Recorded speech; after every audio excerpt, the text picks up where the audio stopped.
Emotions podcast presents movie night.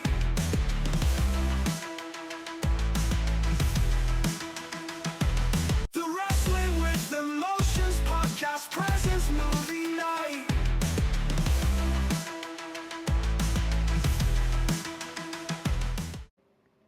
Welcome in, everybody.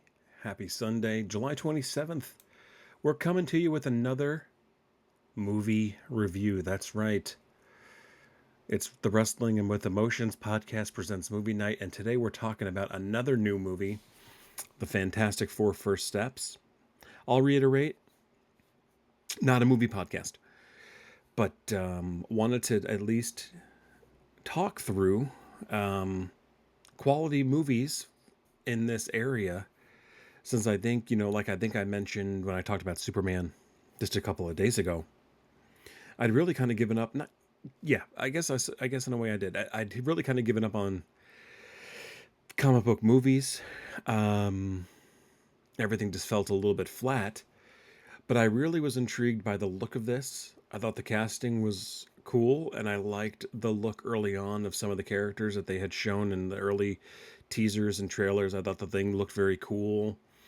And then the whole 60s aesthetic I thought was going to be really cool. So I wanted to, and I was looking forward to seeing this. And then I think the more recent trailers, where you had a great look at the Silver Surfer, their role, more Galactus than you had previously, and then finally some more darker stakes, I think, added to the fold that we'll talk about during the preview. But if you're not already...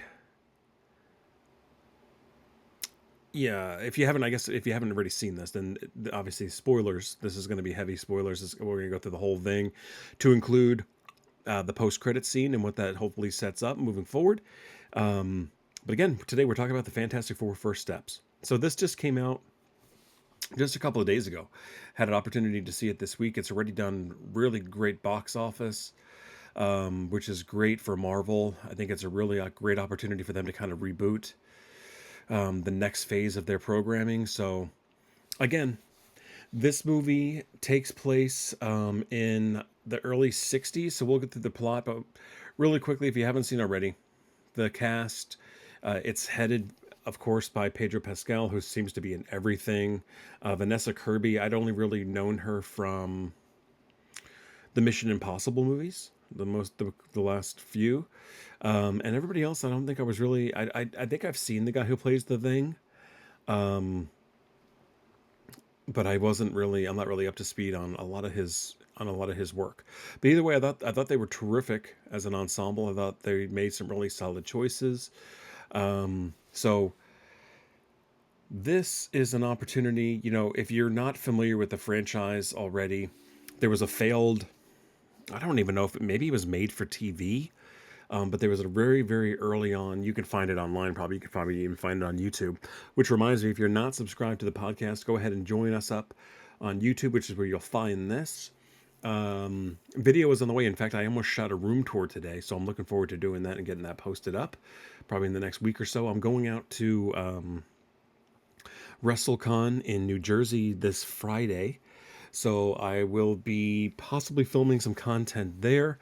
I'm just doing the Friday and then I'm coming back. SummerSlam is next Saturday and Sunday, so we'll have plenty to talk about. We'll probably do a preview show, excuse me, as well, to kind of walk through and talk through that. So with that said, if you're not familiar with the Fantastic Four, as I mentioned, we have that made-for-TV movie. And then when we're kind of on the dawn of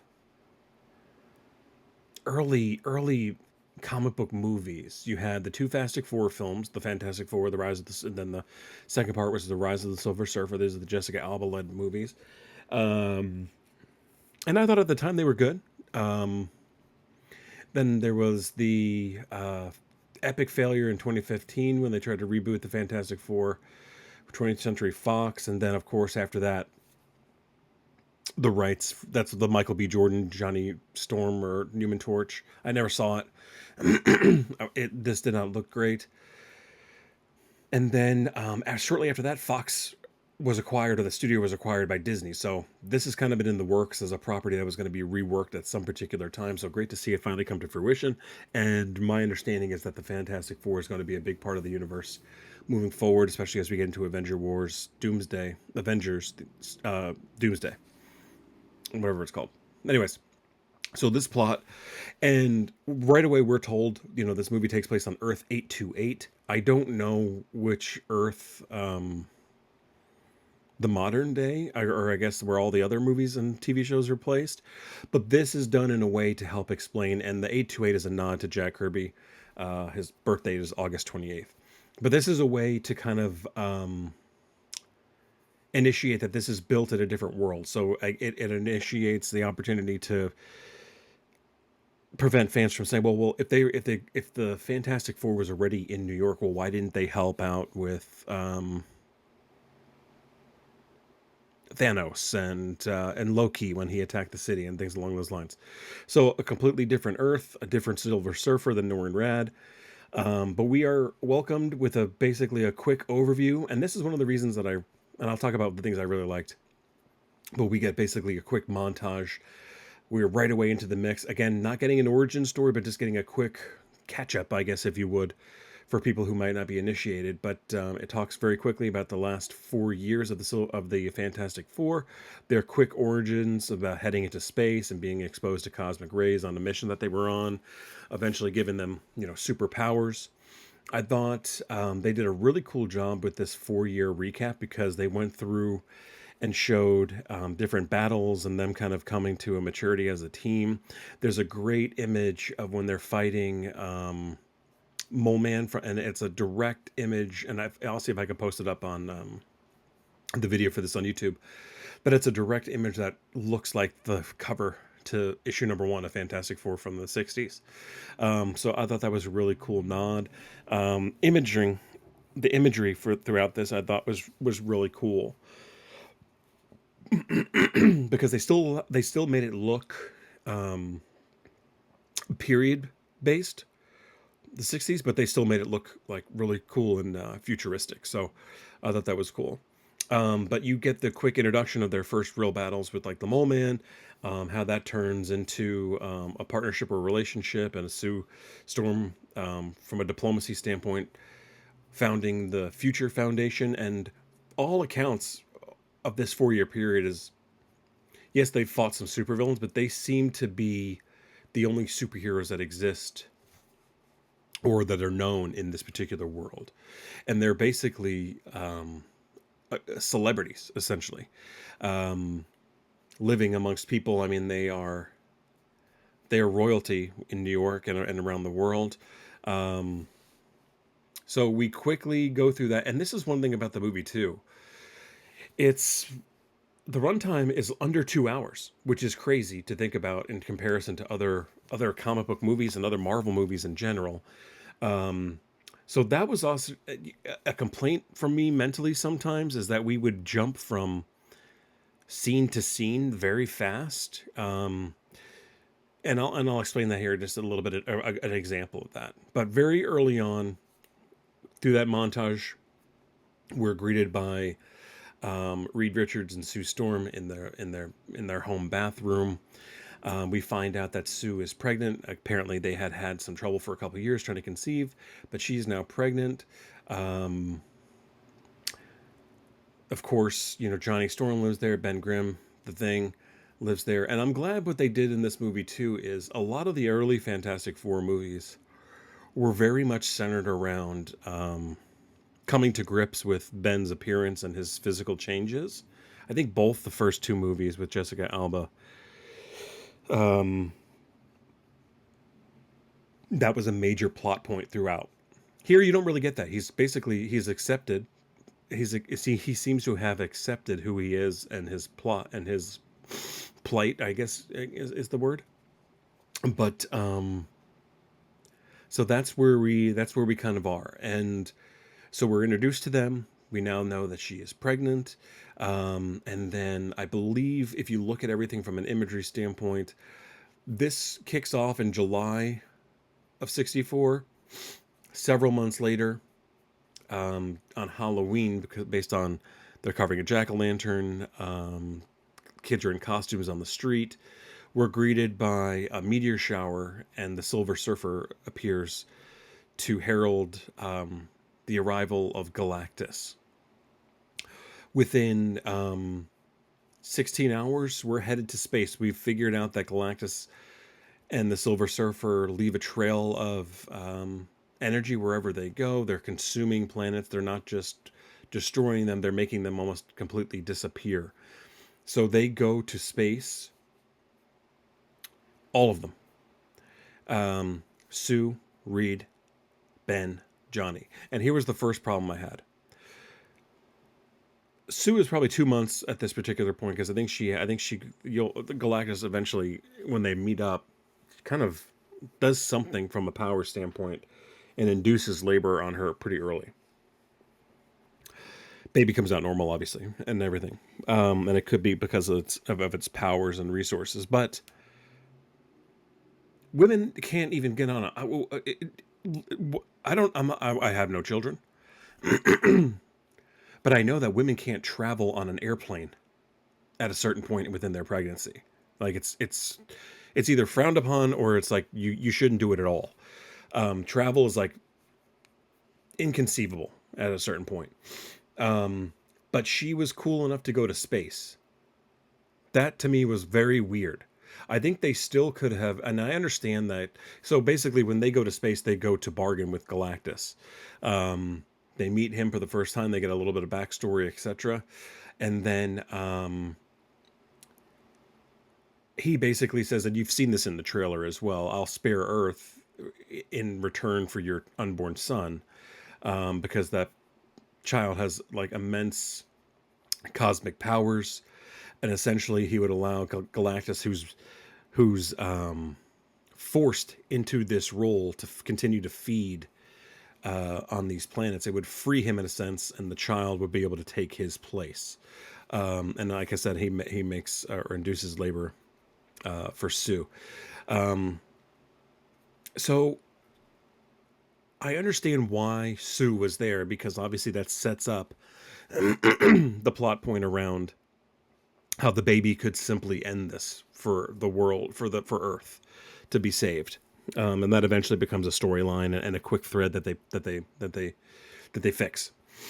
My thing was, I think you have an all knowing, powerful being, obviously. Did Sue need to be there for this to happen? I guess it makes sense that she was there because then they induced labor, and then the baby comes and stuff like that.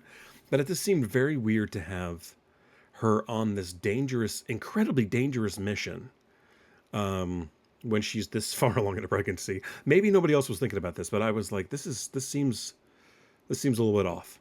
So, long story short, they decline that offer, of course, and it turns into a quick battle. They are able to escape, and while the Silver Surfer, while she pursues them through space and time, they're able to divert her basically into a black hole that buys them about a month of time to kind of get back and figure things out. And the thing that they come up with essentially is, very early on in the movie, you see as Mr. Fantastic is kind of, going through and doing different things in his lab. He's working on teleportation on a very, very, very, very small level. So I think I think it's 6 meters, they say in the movie, which is just a few feet across a room, basically teleports an egg from one location to another. And this is what I meant. I'll get back to that very quickly, because this is how fast some of these things moved. Because basically they get back to Earth, and you've seen this all in the trailer, but they basically tell, as the press is there waiting for them to say, hey, well, how did you defeat Galactus? And obviously we didn't, not yet. Well, what happened? He wanted our son. It was too much of a price to pay. So we will figure something out.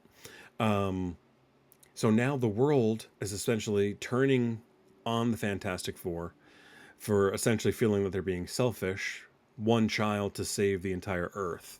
And there's plot points quickly too within the group between Mr. Fantastic and Invisible Woman, in terms of her thinking that she knows that he knows that is one of the options on the table, because that's how his mind works. He says, I it's my job basically to think of the worst case scenario in every situation so that we can come up with a reason or a way to get around it. Um, she gets extremely pissed off. She goes down to the street. He is there within seconds, and they reconcile and figure things out.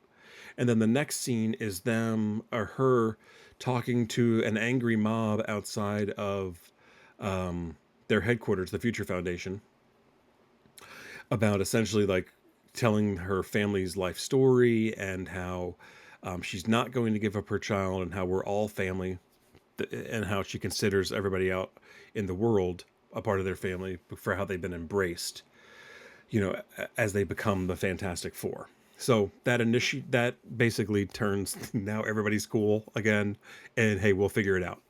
So they come back upstairs, and then so basically the goal now is to figure out a way. We're gonna move the Earth. Basically, the teleportation system that he built to move an egg across the room, they're going to build that to a massive scale, and I think they do it within a matter of like 36 hours across the globe, where they build these large teleportation systems throughout the world that will essentially allow the Earth to be teleported to another galaxy, and will buy them, or the Earth, at least like I think he said like over a million years before Galactus would ever find them, etc. So they go through the process of building these, and then of course the one thing that happens very quickly is the Silver Surfer, after all that hubbub, destroys all of those teleportation systems across the world, with one exception, and that's the one in Times Square. It's basically, I think they call it like a time bridge or teleportation bridge. Now, Johnny Storm, for years, or for a while at least, they were intercepting these messages from space and recording them. They were in some odd language. Um, he, there's a running joke, obviously, that he's attracted to the Silver Surfer. And he starts to talk to her in multiple scenes, and figures out her language essentially, and kind of gets her backstory, and talks to her about how she can help them save the world, and all this kind of stuff. And essentially, you can tell too, because there's a quick scene as the Silver Surfer returns to Galactus after being stuck in that black hole for a month, where she apologizes for failing him, and he you know, uses his power to kind of injure her to a certain extent. So you can see that she's conflicted. She even says like it's just a child, it's just a baby. Like not taking, so we get her backstory, basically how she essentially gave up her child to save her planet, and then became the herald to Galactus, and became the Silver Surfer that she is today, in order to keep her world safe. So we have that in our back pocket. Now, after she destroys all of these time bridges, with the exception of the one in Times Square, now the new goal is to lure Galactus physically out of his spaceship into Times Square. They work with the Mole Man to help evacuate all the buildings in New York City, keep people safe underground, essentially, for the time being, knowing that all these buildings are likely going to be destroyed as he's walking through this city. So that's always a criticism, I think, of a lot of these superhero movies, and even like Godzilla, is that I think probably maybe less for Godzilla, because I think it's expected by now that he's going to destroy some shit. But they did a really good job, I think, of just kind of trying to play it safe and be like, okay, well, we're getting people out of all these buildings because we know there's going to be a danger element. Plus, from a casting standpoint, you don't have to have all those extras in frame and in scene when we're having all these fights on the streets. So that's that. So long story short, we do get Galactus downtown. They use the baby, whose name is Franklin, for bait. And essentially, they're able to draw him after an extended battle, where Sue basically dies, using all of her power to push him towards this portal, where Johnny Storm, at a certain point, basically because Galactus is making one final attempt to pull out of the portal, is about to sacrifice himself to save everybody else, and then he's stopped by the Silver Surfer. She gives herself up again, pushes him into the portal as well as it closes behind them. Again, I mentioned Sue dies, but the baby who has these cosmic powers that they've been unable to unlock or determine is able to revive her and bring her back to life. And I think the idea is that it's going to be, or that he is he has mutant powers. I think he's going to be a mutant. I don't know the whole backstory on this character. I think there is a direct tie-in to him and Galactus in the future as well, where that does pay off, and I think he actually does become Galactus, or the two merge. I don't know. I never really read Fantastic Four, but either way, the Fantastic Four survives. They save the day, and then that's the end. That is the end of the movie. So the mid-credit scene is set 4 years ahead in the timeline, where Sue is reading Franklin a book. She goes to the kitchen really quick, I believe, comes back to read another book, and comes back to see Franklin interacting with basically Doctor Doom in their living room. You don't get a shot of Robert Downey Jr.'s face, but you can see that the mask is off because he's holding it in his hand, and young Franklin is touching the face of Doctor Doom, and that's it. And then I think there's a last credit scene, which is like a cartoon throwback in the credits and stuff like that. So overall, I thought this was a really good movie. Like I said, a really tight 114 minutes. I think there could have been a little bit. I mean, give me at least. I like that there were stakes. I like that. Let me go with everything I liked first. No, you know what? Let's end on everything I liked. Some of the things I didn't like. Like I said, quick resolution to personal conflicts that were large issues. I mean, like quickly forgiving, or the idea that we would give up the baby, or the world quickly turning around on hating on the Fantastic Four for not giving up their child, and everybody all of a sudden understands. And there was this quick resolutions. It was almost like reading, and that was the nod that I gave to Superman as well, is that it's almost like reading a comic book in terms of like the storytelling is quick, to the point.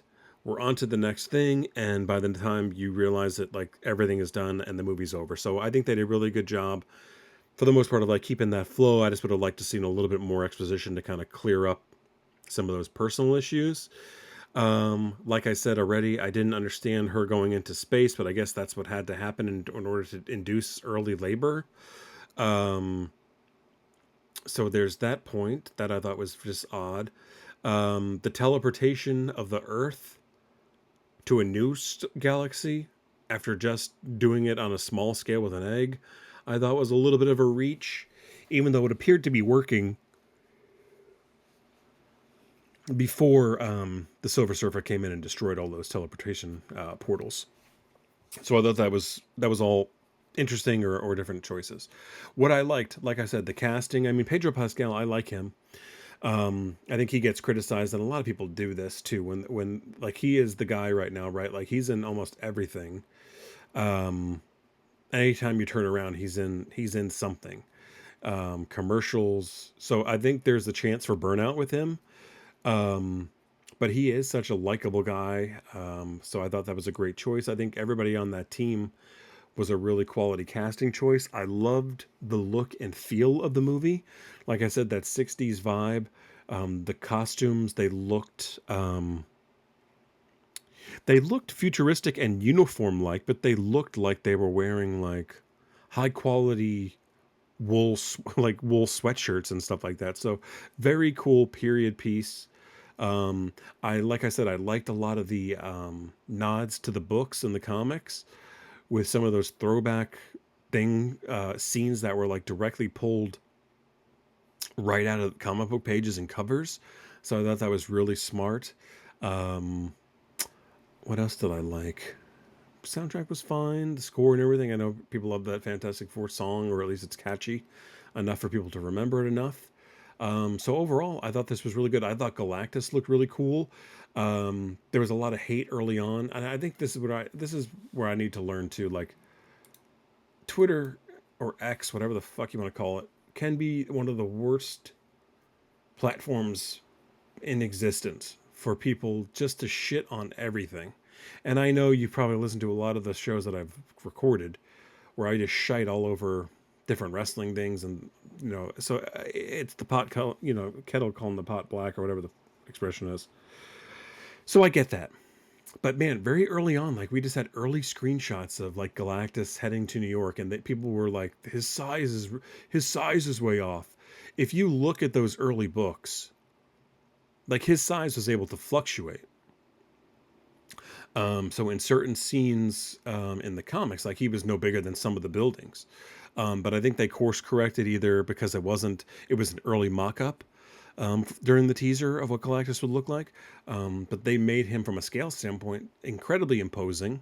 I thought it was very cool the scene where he's trying to pull apart Mr. Fantastic. I thought that was very cool and gross at the same time. And then the Silver Surfer, Shala Shalabal, I think is the name of that character. Um, and I think there was a lot of heat online. I think myself too, in terms of like, oh, they cast a woman in this role when everybody was expecting it to be Norrin Rad, the classic Silver Surfer that everybody is familiar with. And I didn't even realize until I think I saw something online that this was Julia Garner, who is most famous for her work in Ozark. She was in The Americans. Um, she was in that Wolfman movie that I did not see.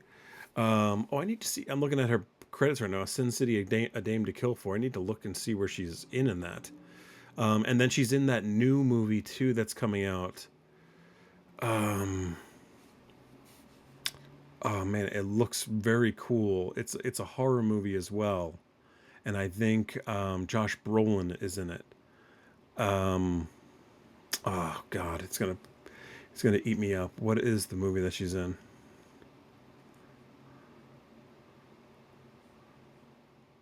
Weapons. It's called Weapons. Sorry. But yeah, she's on a roll as well. But I did not even realize that was her. Obviously, they do a good job of obviously disguising her with the CGI. I will say though, the effects all look terrific. But I will say, I think the Silver Surfer that they made in Fantastic Four: The Rise of the Silver Surfer back in the early 2015s or early 2000s when they did those Fantastic Four movies, I think that Silver Surfer may have looked even better. And not that she looked bad in this, but I think it was he just looked awesome. And there was a practical element too. I remember looking at the behind the scenes footage, but I thought that casting was good. The Galactus guy, very imposing. I thought he did a great job too. That character looked awesome, especially in like the spaceship. Um, Everything looked really cool to me, and the good thing about some of these movies now too, and I think this is one of the things that Kevin Feige is intentionally doing, is you don't need to have the problem with the Marvel universe, and one of the reasons that I checked out at a certain point too, is that once they started going to the TV format and crossing that over with films for people who didn't deserve films, to be honest with you, um, you couldn't get you couldn't go into something cold. You had to have some familiarity with the history or something that had happened in a previous film to tie like all these little Easter eggs together. So it became at a certain point daunting because of the amount of content that they were also bombarding you with. So that's why I never watched like the She-Hulk show. Plus, I don't need to be taught any lessons. Um, I never watched Ms. Marvel. Um, and some of those other shows. I did watch Werewolf by Night, which I thought was very cool. I like the one-off thing like that. I still haven't watched the Daredevil show, but I will because I really did like that on Netflix. But um, this movie in particular, like I mentioned too, with kind of like Superman, maybe you might have some more questions, or maybe you wouldn't. But to me, this was one of the things where like, okay, I have four characters that I need to track. If I didn't know who they were going in, I get a quick introduction in the beginning, so I know who the core four are, and then I got Mole Man, and then Silver Surfer Galactus. That's really all I need to know, and they explain that very quickly and easily. So I don't need to know a lot going in there, and there's no tie-in to a lot of the other stuff that's being done in the other movies. So this, I think, will start the new section, and of course it ends with them also saying that the next appearance you'll see, or they will return in the Avengers Doomsday movie that's being currently made, and so that'll be interesting to see. And I think, what does that come out next summer, next year? But yeah, overall, I gave this a really high score. I liked Superman. I liked this one even better. Superman, I may watch that one more time, but this is a movie that I could see myself watching again. Just the aesthetic alone, with the the '60s vibe, and how well they did everything from a costuming standpoint for both the heroes as well as like just the regular people on the street.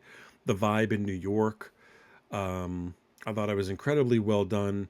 I liked the promo and the marketing that they did with the old looks, and it looks like, like Norman Rockwell type paintings and pictures, and you got like the Life magazine, all the other nods to like old TV shows and TV stations at that particular time too.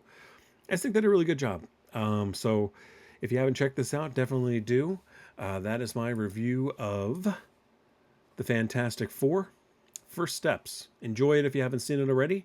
But like, subscribe, give me a comment, and hey, enjoy your week. Stay up. The wrestling with the